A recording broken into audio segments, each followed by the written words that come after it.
In 1482, in a monastery in central Spain, a Catholic monk was appointed to the Spanish Inquisition. From this day, Friar Thomas de Torquemada would begin a career renowned for its cruelty and persecution. As head of the Spanish Inquisition, Torquemada was responsible for the deaths of thousands of innocent Spaniards. Known as the Black Legend, he spread fear throughout Spain. Thousands were arrested, interrogated, and mercilessly tortured. Many more were burnt alive at the stake. But Torquemada wasn't evil. Was worse than evil. He was the Satan par excellence. In the name of his religion, Torquemada forced almost every Jew out of Spain, destroying their lives forever.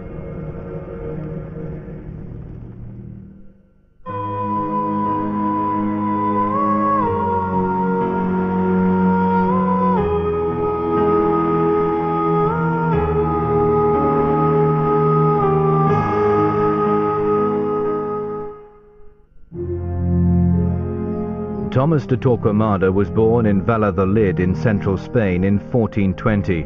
As a young man, he became a Dominican monk, a Catholic order known for their extreme devotion to the Church. Many of the first inquisitors were Dominican friars. They seem to have been regarded as the sort of shock troops, as it were, of the Catholic Church and of the papacy in particular. Torquemada was a theologian, and therefore a very exact and faithful product of his Dominican order.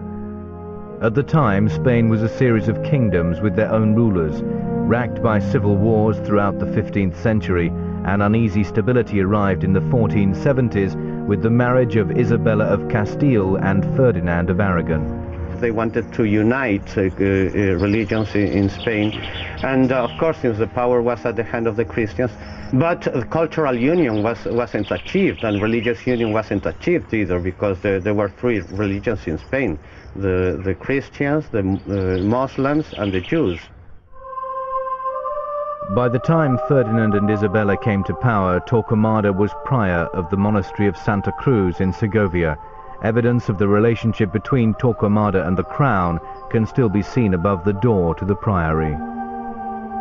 In the center, you can see Saint Dominic holding the cross. Then the cross is also being held by two hands coming out of two shields. They symbolize Ferdinand and Isabella. At the bottom, you can see two dogs fighting two cats. The dogs are the Dominicans, and the cat symbolizes heresy or vices. There was a horrible Latin pun that was used to describe them: Dominicanes, the hounds of the Lord. They accepted that because they wanted to be the defenders. So just as a dog defends a place, they wanted to defend the religion. Having been the childhood confessor to the devoutly Catholic Isabella, Torquemada's influence over the Queen was enormous, and they shared one obsession: religious purity and the threat of heresy. People start trying to fix belief as it should be, and to write down A, what it should be believed, orthodoxy, and B, what shouldn't be believed, heresy, which of course tends to be the opposite. The ideology of the Inquisition was: we have heresy in our midst, and it's up to us to try and root it out. Eliminate from the Christian body a large number of people who are contaminating it and who represent a threat to their beliefs. As far as Torquemada was concerned, the real heretics or unbelievers were not the Jews or the Muslims, but the conversos, former Jews or Muslims who had converted to Catholicism but were suspected of not being true to the faith. In simple terms, what happens is that by the middle of the 15th century, conversos, who are actually baptized Catholic Christians, are being treated in the same way, under the same suspicion, with the same accusations being made against them as Jews. One of the commonest phrases that's used in the charges that the Inquisition made when it eventually got going in the 1480s was that the accused converso, quotes, held Jews to be more their neighbours than Christians. And this is part of the build-up of the case, as it were, against the conversos as being dodgy Christians, false Christians. In 1483, Ferdinand and Isabella put huge pressure on Pope Sixtus IV to appoint Torquemada as Spain's Inquisitor General. His relationship with the Queen was so great that she looked upon him as the Messiah. She looked upon him that he's a messenger of Christ, and whatever he was doing was absolutely right and correct. His fanatical devotion to his religion made him the perfect candidate for the job, and with the support of Crown and papacy, he began to hunt down the converso heretics. He was all-powerful, having political power and being the head of the Inquisition. He held an enormous amount of power. Arrest the heretics, cross-examine them, draw up a list of the heresies to be identified. They are concerned to repress and to exterminate, and they need to be taken very seriously. Torquemada produced a handbook of instructions bearing his signature, detailing how these conversos, or secret Jews, were to be identified. They identified Judaizing as the keeping of Jewish ritual practices. Of cooking all the weekend's meals on a Friday night, of changing the sheets on a Friday night. They get their supplies from the Jewish suppliers and not from the Christian ones, so as to keep the dietary laws of Judaism, kosher laws. Spain eats a lot of pork, because at that time eating pork was a sign of being Christian. Torquemada created a climate of fear throughout Spain. Neighbor denounced neighbor, and thousands of suspected conversos were arrested and thrown into prison, where many of them starved. Once brought before the Inquisition, the conversos were cross-examined. Torture was often used to extract confessions of heresy. One account involves a cobbler from Ciudad Real. A converso suspected of heresy, he had a rag forced into his mouth and water poured through it until he almost drowned. In Jaén, a 15-year-old girl was arrested, stripped and then whipped until she agreed to testify against her mother. Her mother was eventually burned. In Toledo in 1486, 750 conversos, men, women and children, were processed by the Inquisition and marched in a parade of shame through the streets. They were forced to wear a San Benito, a yellow robe with a red cross. It was a sign that they had sinned against the true church. An eyewitness kept a diary describing the fate of these Toledo conversos. They went in procession from the church of St. Peter Martyr in the following way. The men were all together in a group, bareheaded and unshod. In their hands were unlit candles, and they went along howling loudly and weeping and tearing out their hair, no doubt more for the dishonour they were suffering than for any offence they had committed against God. At the door of the church were two priests, who made the sign of the cross on each one's forehead, saying, "Receive the sign of the cross which you denied and lost through being deceived." When this was over, they were publicly allotted penance and ordered to go in procession for 6 Fridays, disciplining their bodies with scourges of hemp cord.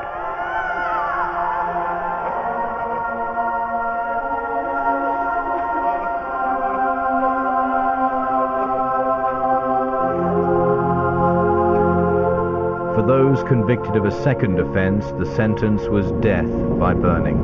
In what were called auto de fes, or acts of faith, Torquemada's Inquisition sentenced up to 2,000 conversos to the stake. People, for their own private reasons, denounce others who show no visible signs of being heretics or of being Jews, and carry that evidence to an outside tribunal who is not in the least interested in the truth or otherwise of the evidence, but is willing for its own reasons to pursue an ideological crusade against people who are diverging from the true faith. In one incident in Medina in southern Spain, the local inquisitors wanted to acquit several prisoners because of lack of evidence. Torquemada flew into a rage, insisting they be burned immediately. Even if a heretic managed to escape the stake, an effigy of him was burned instead. The only concession made to the heretics was that sometimes they were strangled to death before the stake was lit, or green wood was used, so that the smoke choked them to death before they burned. We could even explain its continued existence by the fact that they went out looking for further heresy in order to justify their continued existence. So extreme was Torquemada that even the Pope was forced to write objecting to his methods, but Ferdinand and Isabella defended their favorite friar. His name doesn't help, because Torquemada is the Spanish version of the burnt tower, and the fact that part of his name is quemada, meaning to burn, and that the Inquisition was notorious for burning its heretics, makes Torquemada immediately emerge as a sinister figure. Torquemada took his obsession with blood purity further with one of his most chilling innovations. The limpieza de sangre, or purity of blood document, was devised so that anyone with any Jewish blood in their lineage was excluded from holding public office or denounced as a heretic. And certainly it is true that in these years, racial discrimination, limpieza de sangre, begins to take off. Torquemada seems to have believed in it. When he founded his new convent in Avila of the Dominican order, one of the rules of foundation excluded from membership people who were of Jewish origin. From then on, many other institutions in Spanish society tend to adopt this method of discrimination, which obviously is frankly racial. But the greatest irony of all is that Torquemada himself was of Jewish ancestry. What we know about him is that he comes from Old Castile, that he was a Dominican friar, that he had achieved some seniority, and that he comes from a converso family himself. His uncle was a famous ex-Jewish clergyman who rose very high in the church and became a cardinal in Rome. Not least as a protector of Jewish Christians against precisely the kind of accusations that were being made in Spain itself. We could see Torquemada as an example, showing as a new Christian to be more Christian than the rest of the Christians. People that convert into one religion, usually they show more zeal than the people that are raised into that religion. Torquemada's zeal would find its next victims amongst one of Spain's oldest communities, the Jews.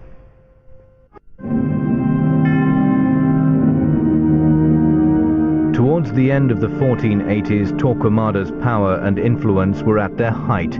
His Inquisition had tried thousands of conversos or secret Jews, but as far as he was concerned, there was a greater threat of heresy from the Jews themselves. If you go to Toledo, for example, and you see the magnificent synagogues, and you close your eyes, you can almost see the Spanish Jewish community still there. And wherever you turn, you will see the mark that the Jewish people left in Spain.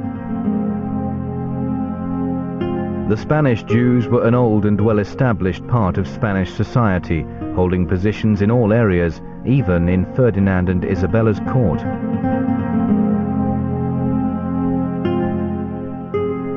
The Inquisition had been in existence for 12 years. It had been struggling against what it saw as the problem of the heresy of the conversos without reaching any satisfactory solution.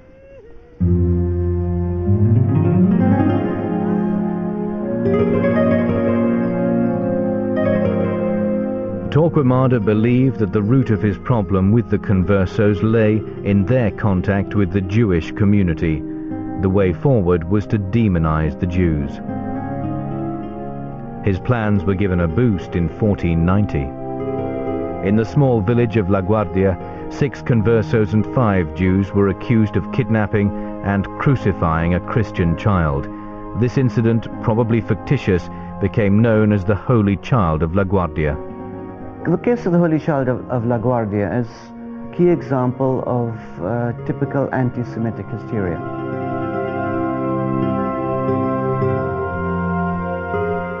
Anti-Semitism already existed and would already go on existing. One case of hysteria in itself might add fuel to the flames, but the flames were already there. Torquemada fanned the flames of anti-Semitism by distributing the story to other parts of Spain. It had the desired results. The men were eventually found guilty of cutting out the child's heart and using it in magical rites. The accused were eventually all burnt at the stake within sight of Torquemada's abbey at Avila. In the eyes of the church, being a Jew really was a sin because it was a deliberate rejection of the God of Israel. Determined to sever links between the conversos and the Jews, Torquemada decided that there was only one course of action: expel the Jews from Spain. The real problem was the context of there being a permanent Jewish presence which always gave support to the conversos in their attitude. Take away that context, take away the Jews, and the conversos would have no cultural support to back them up. In the late 1480s, the Inquisition lobbied steadily. Torquemada is still leading this at this stage. That they lobbied the crown for the crunch time to be legislated for. And so it made sense to everybody to get rid of the Jews. Under appeal from Abraham Señor, a Jewish courtier who had helped in arranging their marriage, Ferdinand and Isabella wavered about the expulsion of the Jews. Abraham Señor tried to persuade Ferdinand and Isabella to allow the Jews to remain in Spain in return for the Jewish community giving them a tremendous amount of gold. When Torquemada heard about Abraham Señor's offer, he flew into a rage.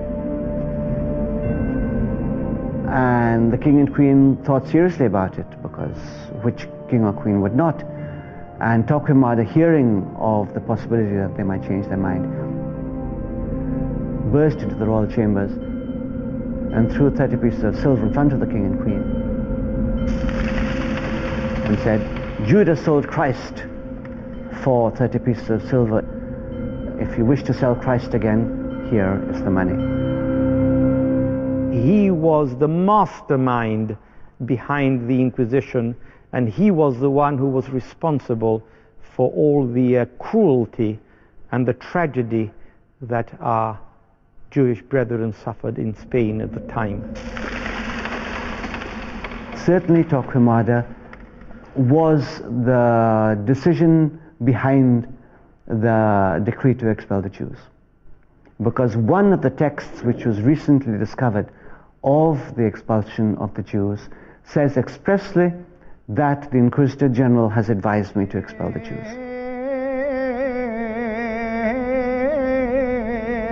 Bolstered by Torquemada, in March of that year, Ferdinand and Isabella issued an edict of expulsion.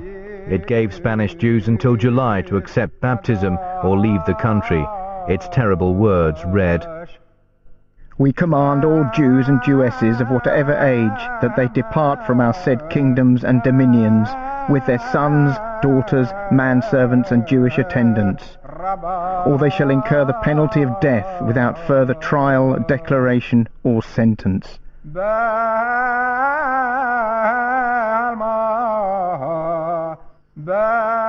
The thriving Jewish quarters of the main Spanish towns were emptied of their inhabitants.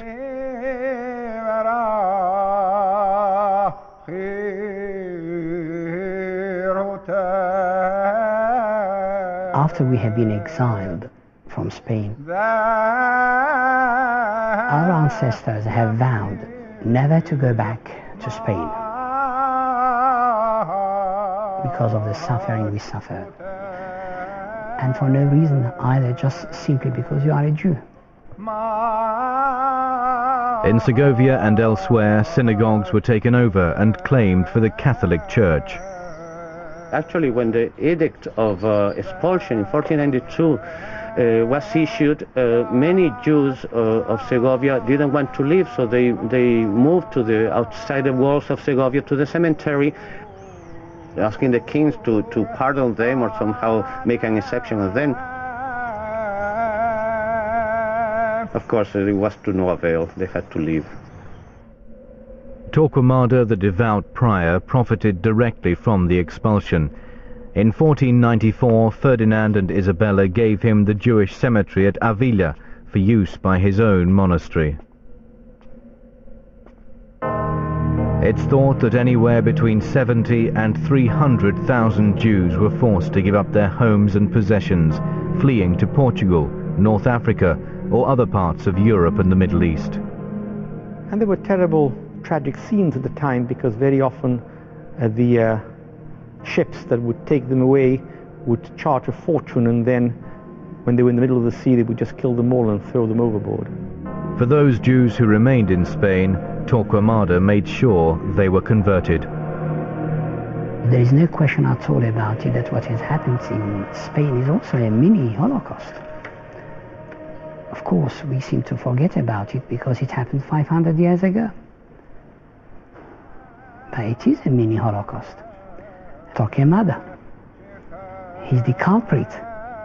He's the symbol of evil. To this day, the expelled Spanish Jews, wherever they ended up, are known as Sephardic Jews, from Sepharad, the Hebrew word for Spain. Even to this day, we still say a prayer asking the Almighty to help our brethren who are imprisoned by the Spanish Inquisition.